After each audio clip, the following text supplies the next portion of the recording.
to Wine School. I'm Mike. With me as always, Eric.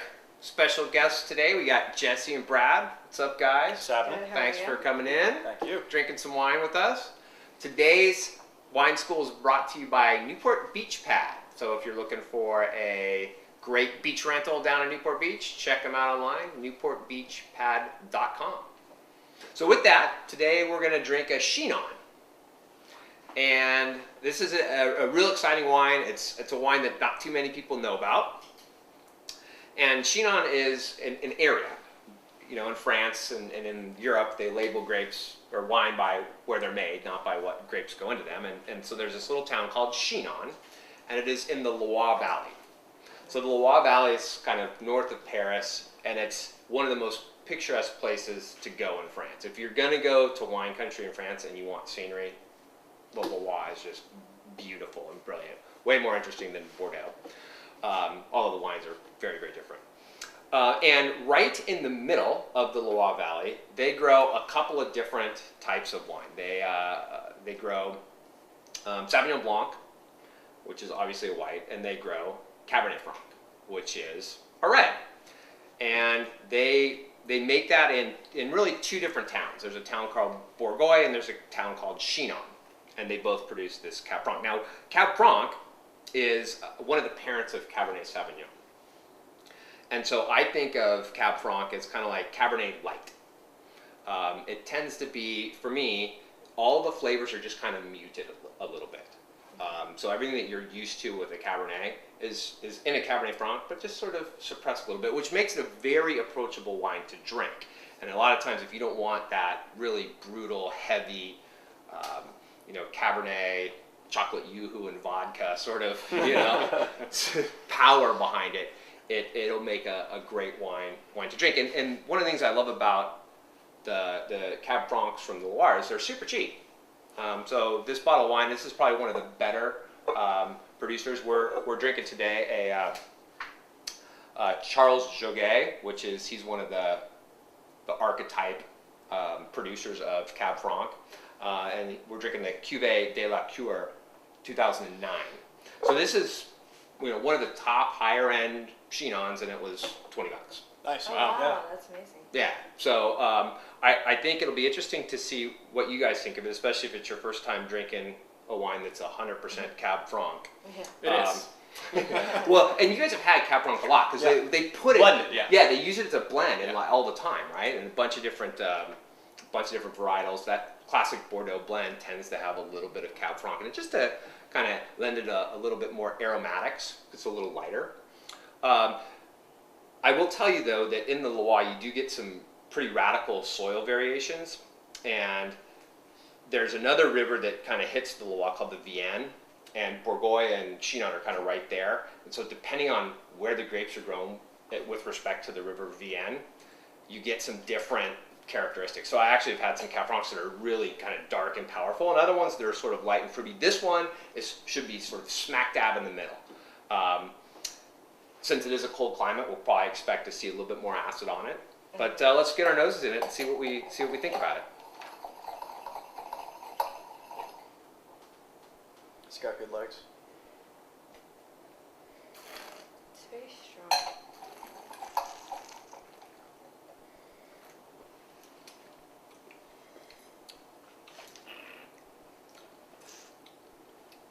There's a lot of that red fruit characteristics, a lot of plum and black cherry, and almost some black licorice as well.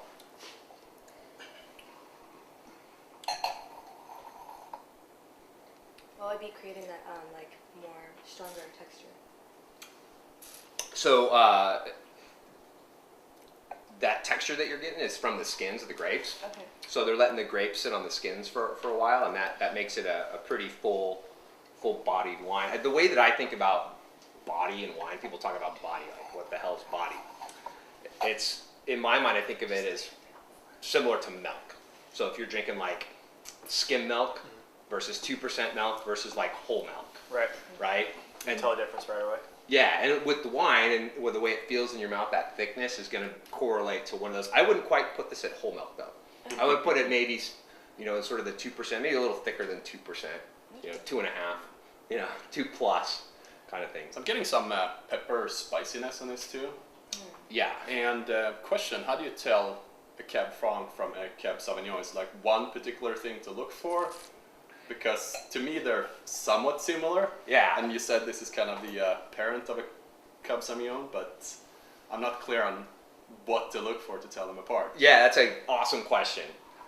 So Cab Franc and Sauvignon Blanc, when crossed, creates Cabernet Sauvignon.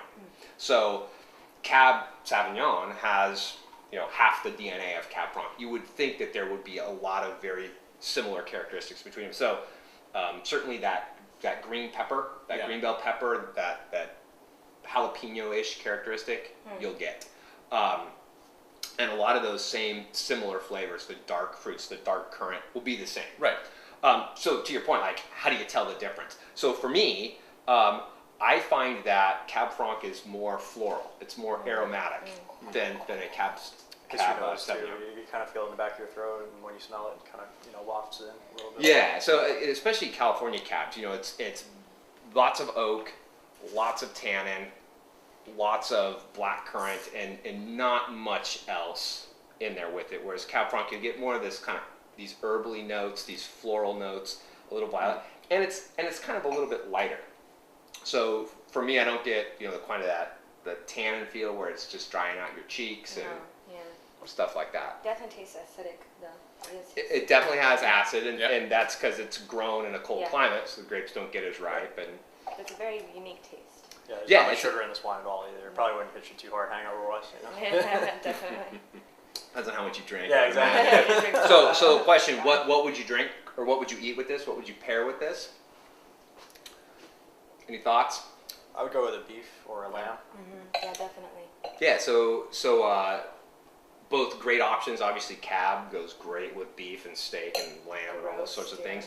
I think Cab Franc makes a really beautiful match for things that aren't quite as heavy as like a beef or a salad? steak. Well, not like a salad. I was thinking more like a chicken, Okay. like a roast chicken. Sure. Probably would go great with some mushrooms. Any sort of mushroom dish would probably just go yeah. beautifully Nice with this. rotisserie with some plantains. Any excuse to eat plantains and rice and beans for me. Yeah, Go well with that. So anyway, so that's Cab Franc. It's delightful. If you like Cab, I would strongly encourage you to look into this, and you can get world-class Yeah. Cab Francs for very inexpensive, and they are delightful. And that's the thing about wine is that you don't want to necessarily break the bank always. You want to have good options that aren't crazy expensive all the time. And that's intimidating for a lot of people that don't have the budget, to go out and buy $150, $200 bottles of wine all the time. Yeah, so I'm all about, let's find the wine that's kick-ass, that Yeah. nobody knows about, Right. that's like Where 10, there's not 15, a ton 20 of demand. bucks. Right, exactly. Right, if you spend $15 on a cab, for example, you're going to get a crappy Yeah, garbage definitely, cab, yeah. right? Yeah. If you spend $15 on like a Riesling, you can get a world-class Riesling. And in my opinion, that's a hell of a deal. Same with the Cab Franc. For $15, you could get a great. I mean, this is probably as good as it gets for Cab Franc. This and gets it's better 20. as you drink it too. Like the first few kind of hit you really hard, and then it gets really soft after a while. It's nice. I'm surprised how much I like this because Yeah. no, but compared to like a Cab Sauvignon, that would probably pay like $50-$60 for a Yeah. bottle. Yeah. For Oh, $20, this is amazing. It sticks to the glass very well Yeah. too, I'd be very happy with this. It's beautiful. In a restaurant. yeah. If you, and it will open up. I mean, so this is an 09, right? So it's got a little bit of age on it. And so as the air's hitting it, it is going to open up. It's going to evolve. If we set this aside and get back to it in half an hour, I think you'd enjoy it even more. Let's do it. All right, guys. So that's Cab Cheers. Franc. Cheers. Cheers. As always, we're going out with 30 seconds of craziness. Today's craziness is Grumpus. The song is Banana Peppers. So check them out. Enjoy.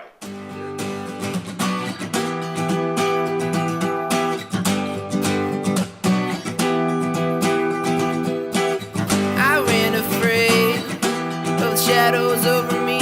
Slowly they would get under my skin. I ran afraid, just a little guy in a big mean world. Hot summers and a winter